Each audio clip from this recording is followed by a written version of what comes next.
تو شاہی سپاہیوں نے محافظوں سے ہتھیار اور موبائل فون چھین لیے۔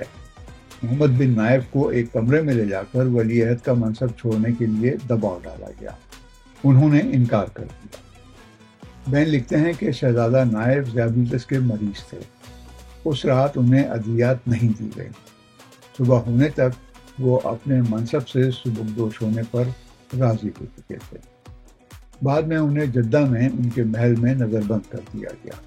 نیو یارک ٹائمز کے ایک سوال کے جواب میں شاہی محل کے ترجمان کا کہنا تھا کہ محمد بن نائف کو قومی مفاد میں ولی عہد کے عہدے سے ہٹایا گیا، اور یہ کہ ان کی برطرفی کی وجوہات کو صیغہ راز میں رکھنے کا فیصلہ کیا گیا ہے۔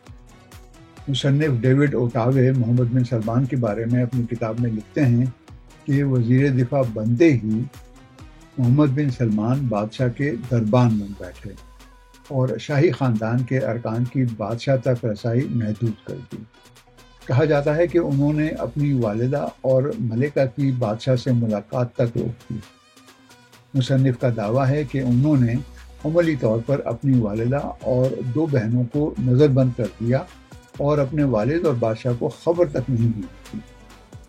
سعودی عرب پر نظر رکھنے والے ماہرین کا خیال ہے کہ محمد بن سلمان نے سعودی شورا اور سینئر شہزادوں سے مشاورت کی روایت بھی ترک کر دی ہے اور خود کو ایک مطلق العنان حکمران کے طور پر پیش کرتے ہوئے واضح کیا ہے کہ وہ اپنے فیصلوں اور سیاست کے خلاف احتجاج یا تنقید برداشت نہیں کریں گے۔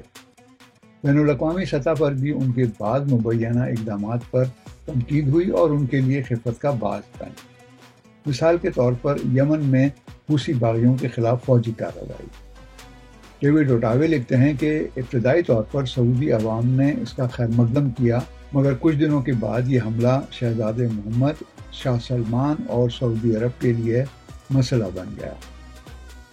ایک دوسری مثال وہ کھلبلی ہے جو بین الاقوامی سطح پر مچی جب یہ خبر پھیلی کہ محمد بن سلمان نے دورے پر آئے لبنانی وزیر اعظم سعد الحریری کو گرفتار کر کے مستعفی ہونے کو کہا۔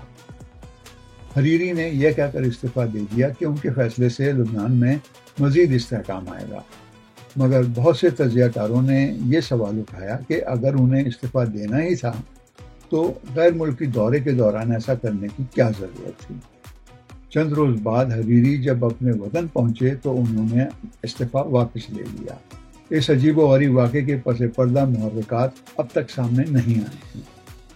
سعودی حکومت پر حقوق انسانی کی خلاف ورزیوں اور کئی صحافیوں سمیت سینکڑوں افراد کو غیر قانونی حراست میں رکھنے کے الزامات لگتے رہے، مگر محمد بن سلمان کو سب سے زیادہ خفت کا سامنا ترکی میں قائم سعودی سفارت خانے کے اندر ان کے ایک ناقد صحافی جمال خاشقجی کے قتل کے بعد کرنا پڑا۔ ڈیوڈ اوٹاوے لکھتے ہیں کہ قتل کی منصوبہ بندی محمد بن سلمان کے 2 قریبی ساتھیوں کی نگرانی میں کی گئی تھی۔ تفتیش کے بعد CIA اس نتیجے پر پہنچی کہ قتل کا حکم محمد بن سلمان نے ہی دیا تھا، مگر ایک امریکی چینل کو انٹرویو دیتے ہوئے شہزادے نے خود پر لگنے والے الزام کو مسترد کر دیا، البتہ کہا کہ سعودی رہنما کی حیثیت سے وہ اس کی پوری ذمہ داری لیتے ہیں، خاص طور سے جبکہ مجرم سرکاری ملازم تھے۔ سعودی عدالت نے خاشقجی کو قتل کرنے کے جرم میں 5 افراد کو سزائے موت اور 3 کو 24 سال قید کی سزا سنائی تھی، مگر چند ماہ بعد خاشقجی کے بیٹے صالح خاشقجی نے اپنے والد کے قاتلوں کو معاف کر کے بہت سے لوگوں کو حیرت میں ڈال دیا تھا۔ محمد بن سلمان کی شخصیت کا ایک لطیف پہلو اس وقت سامنے آیا جب وہ اپنے پہلے امریکی دورے پر گئے۔ اس وقت کے امریکی وزیر خارجہ جان کیری نے انہیں اپنے گھر عشائیے پر مدعو کیا۔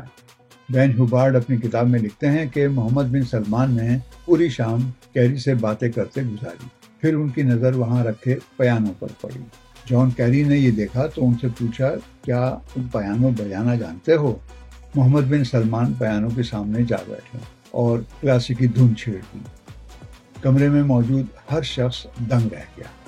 وہابی پس منظر رکھنے والوں کی موسیقی سے ناپسندیدگی کو مد نظر رکھتے ہوئے جان کیری محمد بن سلمان سے پیانو بجانے کی توقع نہیں رکھتے تھے۔ BBC Reads BBC ریڈز کے ذریعے ہماری یہی کوشش ہے کہ BBC اردو کی ویب سائٹ کی وہ سٹوریز جن میں آڈینس کی دلچسپی زیادہ نظر آتی ہے انہیں اور بھی زیادہ لوگوں تک کیوں نہ پہنچایا جائے. تو ہم پڑھیں اور آپ سنیے اور اپنے دوستوں اور ساتھیوں کو بھی سنائیے.